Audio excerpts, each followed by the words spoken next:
How long did you know him before you got married to him? A little over a year. He plays hockey. Does he have his own teeth? No, but he's got a good dentist. Where does he live? Canada. This morning I woke up 6 times with her 6 alarms. What? We just differ. Mike, his birthday's coming up before his Father's Day. What do you and the kids have up your sleeves? No. If anything, I've learned not to really let him hear my stuff. The arrangements was a little last minute. It was a little like lackluster. You know the words help me out here. Do you know how bad you have to be for the greatest vocalist of our generation shading your performance? Find the note. Find the note. Carrie Underwood's marriage is going down the drain. It seems like she and her husband, Mike Fisher, can't agree on anything. He doesn't like any of her career moves. He doesn't want to be stuck at home raising their children. And as his frustration rises, Carrie can't keep herself out of controversy. So let's get into it. Lately, there's been a lot of talk about Carrie Underwood because she performed at Donald Trump's inauguration and had some mixed reactions. We're going to talk about that, but I want to talk about her relationship with Mike Fisher. We all know Carrie as one of the 5 people who are actually successful from American Idol, but her husband, Mike Fisher, who she married in 2010, is a retired NHL player. So that's where he got his money. Like I said, there have been rumors that there is some issues going on in their marriage, and it seems like Carrie is at a very complicated point in her life. She gives me all American, country girl vibes. I can't imagine what could be going on behind the scenes, but there have been rumors and leaks about what is happening. Honestly, in my opinion, there have been red flags from the jump. I mean, in 2009, she said on the Ellen show that she was apprehensive about going on a date with Mike because he, I guess, has no teeth because of playing hockey for so many years. She also wasn't too keen on the fact that he was Canadian, but she eventually got over it and she went on a date with him, but it took months for them to really get official. And you seem happier. You have a boyfriend now that you're very happy with. Yeah. For how long now? Close to a year now. So that's the longest relationship I've had. Mike Fisher? He's really good looking. Yes, he is. But now that's a really rough sport. A lot of them don't have their own teeth. Like, I got this guy for you, and I'm like, oh, that's great. What's he do? Maybe he plays hockey. Does he have his own teeth? No, but he's got a good dentist. Where does he live? Canada. So I love Canada, but I mean, that's a long distance And you're touring relationship. all the time, and Yeah. Now, Carrie has talked about her relationship on so many different platforms. On the Howard Stern show, she claims that they met in October and they talked for months before they went on to their first date. How long did you know him before you got married to him? A little over a year. That's guess. it? Yeah, maybe a year and a half. Wow, you were really smitten with this guy. We met in October, and then we talked on the phone for a few months before we went out on our first date, which neither one of us are talkers. We are very comfortable. Wait, so you talked on the phone, but you're not really talkers? So what, would you just have it on silent? Comfortable with silence, and Oh, I'm that's comfortable good. in life with silence. Where'd you go on your first date with this guy? I need to know stuff like this. It was New Year's Eve, and there was a team party, and I actually invited myself to the team party. He moved slow. Are these He guys moved very slow, and I he- was like, New Year's Eve's coming up. Are you doing anything? He's like, there's a team party. And I said, do you need a date? And that was the first kiss on midnight on New Year's Eve? Wow. It was. So at this point between Carrie and Mike, it seems like everything is great. In 2015, they have their first child. In 2019, they welcome another child. And that's when we start to hear about rumors that there's trouble. They say opposites attract, but Carrie Underwood and Mike Fisher may have too many differences that get in the way of their marriage. In the 2020 documentary, Mike and Carrie, God and Country, Carrie goes on to list all the different ways that she and her husband clash in their day-to-day lives, including their sleeping habits and their food choices. These people don't even seem like they're friends, let alone being married. They don't like the same food. They like to be silent around each other. You know what's wild? You could be walking down the street or headed to the grocery store, and then bam, you're in an accident. Suddenly you're dealing with injuries, bills, and an insurance company that's doing everything in its power to give you the bare minimum. It's gotta feel so frustrating. Insurance companies always seem to pull the same tricks, offering you the lowest settlement possible. But here's where Morgan & Morgan steps in and changes the game. Morgan & Morgan isn't just another law firm. They are America's largest injury law firm, with 1,000 attorneys and offices in each state ready to fight for you. You don't have to deal with those insurance companies alone anymore because they've got your back. Take this for example. This year, they got a client in Florida at $12 million, way more than what the insurance company was offering. Morgan & Morgan doesn't settle. They will continue to fight until you get what you deserve. And here's the kicker. The whole process is as easy as ordering takeout. You can submit everything from your phone. No need for paperwork marathons or endless appointments. And with Morgan & Morgan, you only pay if you win. So if you've been injured or you know somebody, don't just sit there. You can head over to forthepeople.com/Sloan, or you can check out the link in my description below. It's fast, it's easy, and it's free unless you win. Morgan & Morgan is the team that fights for you because they're for the people. Thank you for sponsoring this video and enjoy. This morning I woke up 6 times with her 6 alarms. What? He grew up hunting and being outdoors, and it's a big part of his life. And I grew up on a cattle farm, and I went the other way. I don't eat meat. I do my best to not buy leather things. You know, when we're dating, you have these, well, once we get married, it'll be fine. And then you're doing the same. I love animals and I love life so much that I always swore I would never marry a hunter. As a child, not in a million years. And then all of a sudden we get married and it's like, you thought I was going to stop hunting? And I thought she wasn't going to care. And all of a sudden it's like, whoa.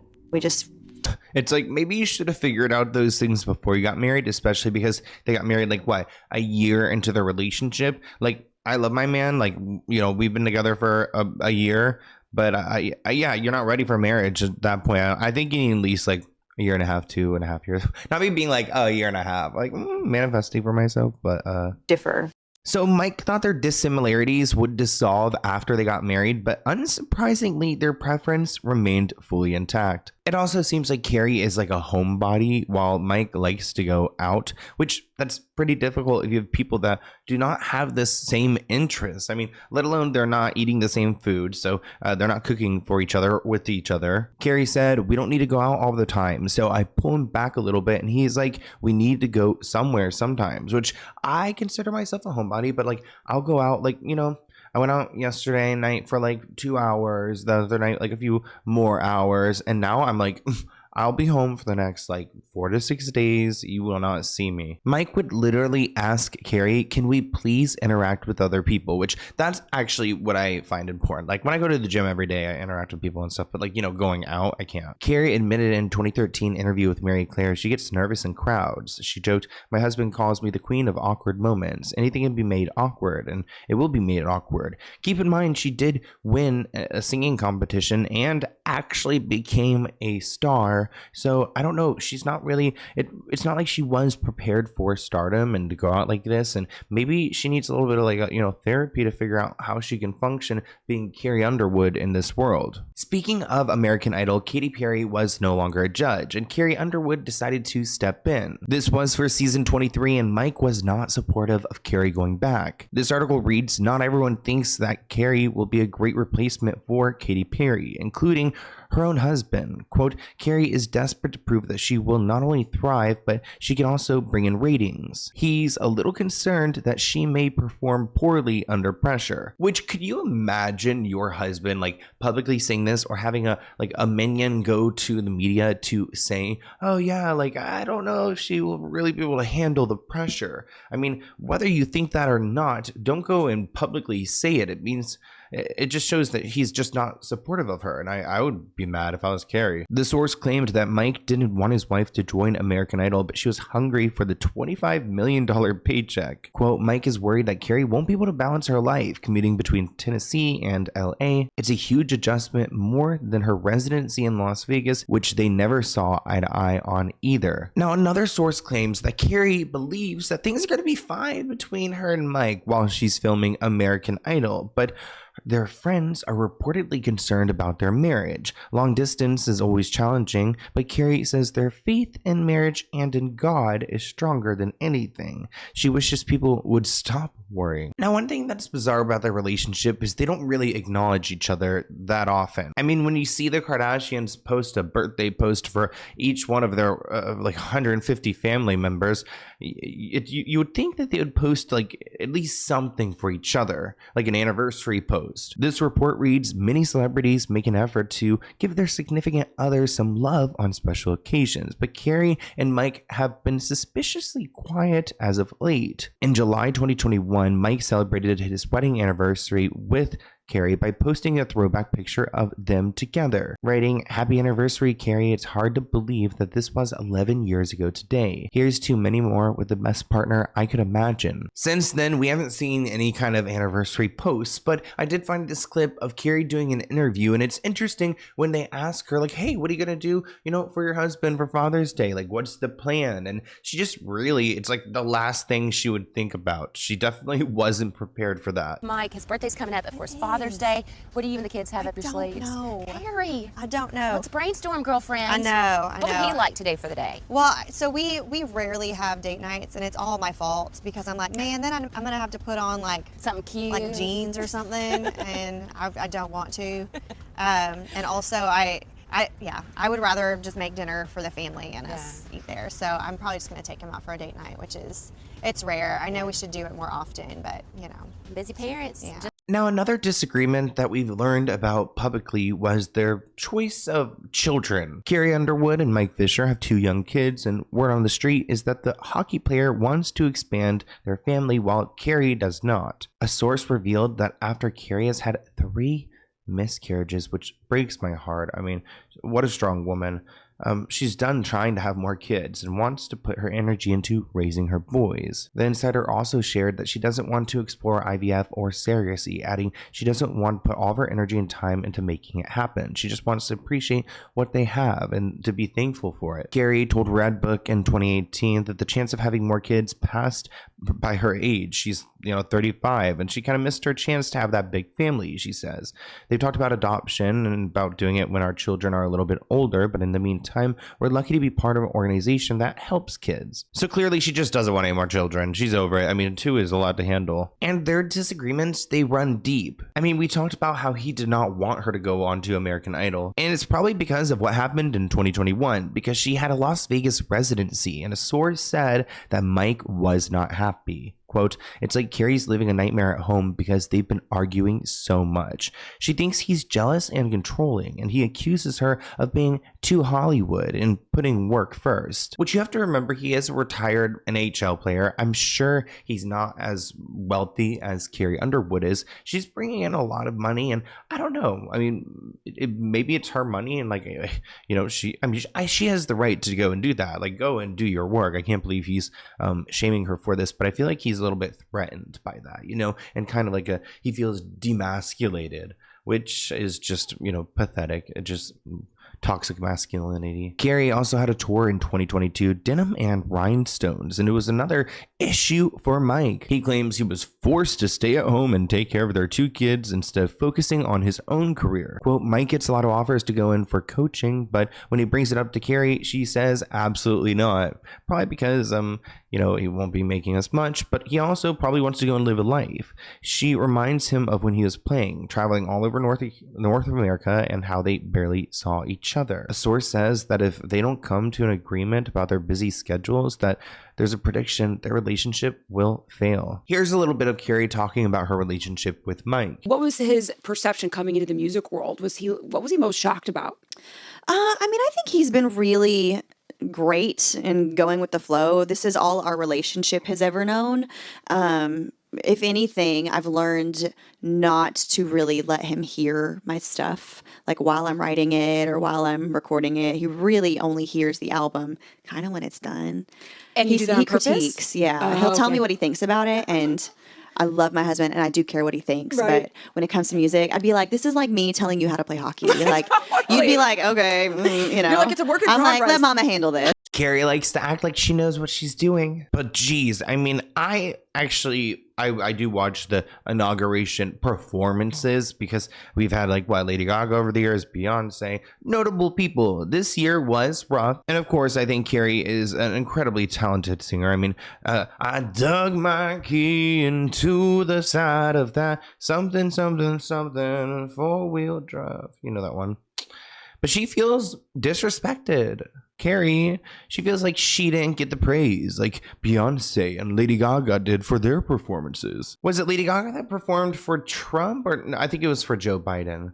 Who performed for Trump like the first time? Comment below. But seems like Carrie's rendition of America the Beautiful was hit by technical difficulties, leading her to have to perform a cappella. Carrie was reportedly furious over the fact that she wasn't given a stage or even a platform to perform at like other performers. The event was moved inside last minute because of extreme cold back in DC, which shout out DC. I'm from Nova, and it is so cold out there. My heart goes out to all the people shivering on the East Coast. The insider explained that this had a large impact on Carrie's performance. Carrie was dissatisfied with her performance at the event due to limited space she was given, which left her feeling cramped and uncomfortable. Oh my gosh, remember how she said she doesn't like crowded spaces and is part of the reason why she likes to stay at home while her husband likes to go out? Well, interesting. So she definitely did not like the crowded room here. The source added her anxiety was high throughout the performance and she felt like she wasn't afforded the same level of respect or admiration that previous performers like Beyonce and Lady Gaga received. I don't know too much about Gaga, but I do remember when Beyonce performed at the inauguration. I think it was at the Obamas, and I remember there was a performance that she did beforehand, and a lot of people said that, you know, she was lip syncing. They was clowning her. They said, oh, she about to lip sync for this inauguration. It was a lot of pressure that she was put under, and she ended up performing as she always does. Okay, so that comment, if is true, because this is all alleged, this is a source, you know, telling Daily Mail this, but if that is true, girl, do your research. But I will say, you know, the arrangements was a little last minute. It was a little like lackluster. A source said she felt as if she was ushered in and out and had a mini hissy fit afterwards. So she definitely felt like this performance was just way beneath her. And I think having to sing a cappella is just something like no star is prepared for. Luckily, she is a great singer, so she can get away with it. The insider said she's used to playing at massive venues with a stage to herself, and she was not given anything. She felt like she was literally in a room with people all around her and her microphone, and it threw off all the acoustics. A second source claims that she'll eventually laugh about it and take it for what it is, but she's disappointed that there wasn't more of a moment as there was for past performances because of all the technical issues. I don't know if you guys saw the clip, but it was so awkward how it was just completely silent and they were waiting for the music to play until she just, you know, gave in and decided to steal the show. Oh, cricket, cricket. We hear a little bit of noise and she's like, what? You know the words, help me out here. Oh, beautiful for spacious skies, from sea to shining sea.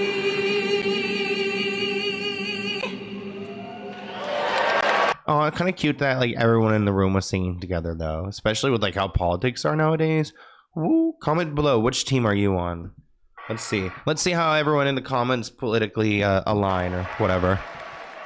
Fans took to social media, one quipping, Trump will have the technical crew fired as his actual first act of president. Others praised her performance, saying that Carrie pulled it off. She had one of the most amazing performances ever. In the face of adversity, she decided to do an a cappella performance and included everyone in the audience. It was beautiful to see. It was so powerful. Acapellas, everyone joined in, which, you know, we love an acapella moment on this channel. So, you know, we love that, especially no copyright with the acapella, right? Now you guys know we love Ariana Grande over here on this channel, and of course we have to mention her. You're like, what the hell? I clicked on a video about Carrie Underwood and her husband. Well, Ariana Grande was shady about Carrie's performance. Now there was a meme because Kamala was sat behind Carrie Underwood, and someone wrote in a caption, Kamala Harris evoking Coco Montrese, girl, find the note. So essentially the captions alluding to the fact that Carrie did not sound good in their opinion and that she was on the off the wrong key. The note was wrong. I'm not much of a singer. Like she should have been at like but she was at my notes sounds so bad. I'm a little sick still. Not as bad as before though. You guys, thank you for all the tips, the health tips. Oh my gosh, it's kicking in now. Now, I don't know why Ariana Grande would like this post. I mean, I don't know if she and Carrie Underwood have quite a history, but very shady to see Ariana liking something about a fellow singer's performance. I feel like she's been in her good girl behavior, so maybe, you know, real Ariana's coming back and Glinda is starting to fade away. Find the note. Find the note. And I don't know if Ariana is shading her because of her vocals. I mean, that is what the caption's bringing up. Or if Ariana is trying to make somewhat of a political statement for, like, not agreeing with the president and then having Carrie Underwood perform there. So maybe just, like, unhappy at her for this. The performance was like fine, but not her best. Kelly Clarkson would have done much better, is more talented, has more longevity, and smells better. Buffy tweeted, "Do you know how bad you have to be for the greatest vocalist of our generation shading your performance? I'm crying so bad." Another interesting crossover with them is that in the past, Dangerous Woman, the chorus, was written for Carrie Underwood, but Ariana Grande wanted it, changed the song, made it her own, and put out her version. And it would have been so bad if Carrie gave us her version, serving the same shtick she has for 20 years. Shout out to Patty Pop Culture. We love him over here on this channel. He's one of my good friends and lives out here in WeHo with, you know, no, I was gonna say with me, but no, in the WeHo city. He lives down the street, but great friend of the channel. And I had to take my space heater off. I'm about to be sweating like a whore in church. Anyways, hats will be on sale until the end of the month. Blind item breakdown hats. And I was gonna say something else. Oh yeah, Patty's also doing YouTube videos, so go and support him. Is TikTok gonna go away? A lot of the TikTokers were gonna go do YouTube, but then it came back, so I guess they're gonna stay over there on TikTok, which I try, but how are you guys doing? I miss you guys. But maybe we need to do a check-in soon. A little life check-in. I'm going to be in Florida for a couple weeks here soon, and that will be fun. I love Florida. I'm going to Fort Lauderdale. So I heard it was like cold down there. Can you imagine if it's colder there than here? It's like, I think it's like in the 50s or 60s or 70s here. That's kind of a big range, huh? I want to say 60s, but also, anyone watching Severance? The show Severance. I know everyone's clicked off by this point, but great show. It's like my favorite show. If you ask me, what's your favorite show right now, Sloan? Severance. And I do like The Traitors. I love The Traitors show. I would love to be on like some kind of reality show one day. Manifesting it for myself. Also, I'm coming out with like, I have the merch hat, but I have these really cute notebooks. I'll show you guys soon. It's like a notebook I use to just take my notes in and do like my daily tasks and everything. And I'm making it really cheap so you guys can get it really cheap, because we don't like expensive things on this channel. Like, you know, I'm not trying to sell anything expensive, but yeah. Now I'm rambling. Why am I not wanting to leave? I'm gonna soak up the sun. Sorry, I thought I saw something. Can you imagine? I saw a rat like on the road, like not on the road like dead, but like running on the sidewalk. 2 of them scurrying. Oh my gosh! I feel like I blacked out for a second, which I know is so dramatic. What do you think? My name is Sloan. See you in a video soon.